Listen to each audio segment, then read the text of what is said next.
喺加州嘅金融海嘯系列作者楊偉龍嘅。楊偉龍你好。Hello， 楊偉龍，早晨。早晨，你好。你好啊，咁啊頭先外圍嘅消息我哋分析咗好多啦，咁啊港股呢邊咧近一兩個月咧都係挫得好緊要嚇。今日楊偉龍都會同我哋講港股呢邊喎，即係你覺得個市咁波動，同啲衍生工具都好大關係喎，係嘛？上次咧，我同大家講過啲神秘事件啦嚇，點解個市會咁樣啊嚇？係今次就繼續啦，不過咧就係講古仔啊，呢次咧就講啊輪證風暴，唔係廉政風暴，我冇讀錯字啊，即係窩輪證風暴，係窩輪證風暴。你估輪證風暴咧，即係最近期嘅輪證風暴咧幾揚啊？即係其實做得好肉酸嘅，即係明眼人一睇咧知道佢哋喺度搞緊乜啊！9月1日朝頭早，恒生指數升咗440點。11億份紅證打靶，佔街貨一半，大家都記得呢件事㗎啦。係嗰啲重貨區。打完靶之後咧，嗰班大戶就好友變成淡友啦，全日就只係升咗50點。跟住呢一次紅證大屠殺之後，發生咩事咧？就係恒指急跌啦。幾有趣呵！殺晒啲紅證啊，個恒指會跌㗎喎。好啦，9月22日啊，嗰啲散戶真係唔知，真係唔知掟啦啊！走去買牛證，其中一隻恒指牛證，我記得應該係瑞銀發嘅嚇。佢單日成交量13億港元啊！你話係咪真係好離譜咧？9月22日啊，嗰啲散戶咧就鯨吞牛證嘅時候咧，9月23日即係第2日啫，恒指就失守18000點啦。跟住就嚟咗一場啦，香港牛熊證史上面最大規模嘅牛證大屠殺，前所未有㗎。散戶喺呢一日裏面啊，輸咗1億2千萬，輸得好慘咧，仲未慘啊！10月4號咧，恒指咧連17000點都穿埋啊，再殺多輪，呢次咧又輸超過1億港幣。好啦。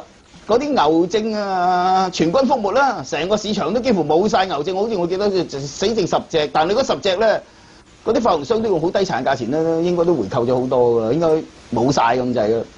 街貨冇晒咁個恒指會點咧？急升啊！所以你睇到嗰個 pattern 啦。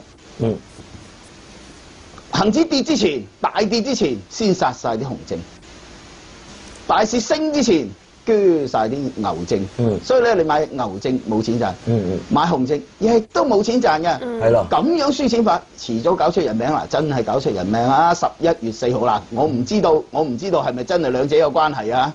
但係呢個跳樓嘅大學生咧，佢死之前曾經喺社交網站話咧，佢牛證失利跳得樓啊！後來佢真係跳樓死咗啊！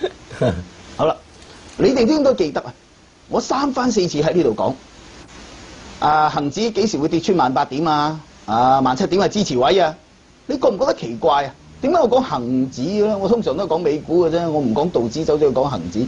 我仲咧詼諧到連自己嘅商業秘密都拎埋出嚟因為咧我嘅預測估計咧就同大戶做嗰啲嘢咧好配合㗎。如果我做大戶，我都會咁樣賣牛熊證俾你哋啊，因為咧我實賺㗎嘛，係咪啊？不過我冇咁冇道德嘅，我唔係淨係睇錢嘅。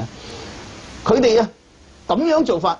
一眼望落去，你都知道咩事啦，係咪啊？於是乎，我就喺呢一度咧講出嚟啊，預先將呢件事嘅風險咧話俾大家聽。但係呢次唔係我第一次咁樣做啊！我喺3月份去直播室嗰度做第一輯龍中對嘅時候咧，嗰陣時我出咗本書㗎，叫做匯豐嘅，係講匯豐嘅。呢本書最後嘅部分咧，有一個叫做匯控嘅窩輪表。有好輪淡輪，幾乎列晒佢所有嘅窩輪出嚟。我仲叫啲散戶啊，你哋啦買咗呢本書之後咧，攞呢個窩輪表睇下，有幾多隻可以賺錢嘅。結果咧就係佢哋喺度推窩輪嗰陣時咧，就有幾隻可以賺到錢。之後嗰啲全部變晒廢紙，書就已經出咗啦，擺咗喺度啦，你哋可以睇。我冇事後諸葛㗎。係當時啊，我仲開咗個座談會咧，我仲講大戶開飯啊，佢點樣用窩輪嚟開飯食啲散戶係啊，而家仲可以睇到㗎，所以我可以話俾你聽，呢一次咧，我咧將呢個即係牛證啊、熊證啊同埋恒生指數我嗰個預測拎晒出嚟咧，其實就係想話俾大家聽，呢啲嘢根本上就我唔可以話你係人，唔可以話咩，但係真係做得好樣衰啫。個大市升之前，你追晒啲牛證，咁買牛證嚟做咩？咁楊偉龍，你有啲咩嘅意見俾散戶咧？如果大家係即係都係睇住啲牛熊證啦，我嘅意見就唔係俾啲散戶，我係俾啲官，啲官唔應該俾嗰啲咁嘅證券行啊、銀行啊嗰啲咧，走去賣嗰啲好似雷曼迷債啊咁嘅時候，仲走出嚟講咧話。呢啲係啱㗎，合法㗎，合法一件事，應唔應該做？又係一件事。即係加強監管，係咪啊？楊偉龍，你叫佢加強監管？唔係加強監管，我認為嗰啲官咧應該咧自己反省下。記住啊，天地有正氣啊！好，楊偉龍講嗱，不過我哋啲朋友咧已經話好少沾手呢啲衍生工具嘅。咁啊，稍微安慰下啦，阿楊偉龍嚇。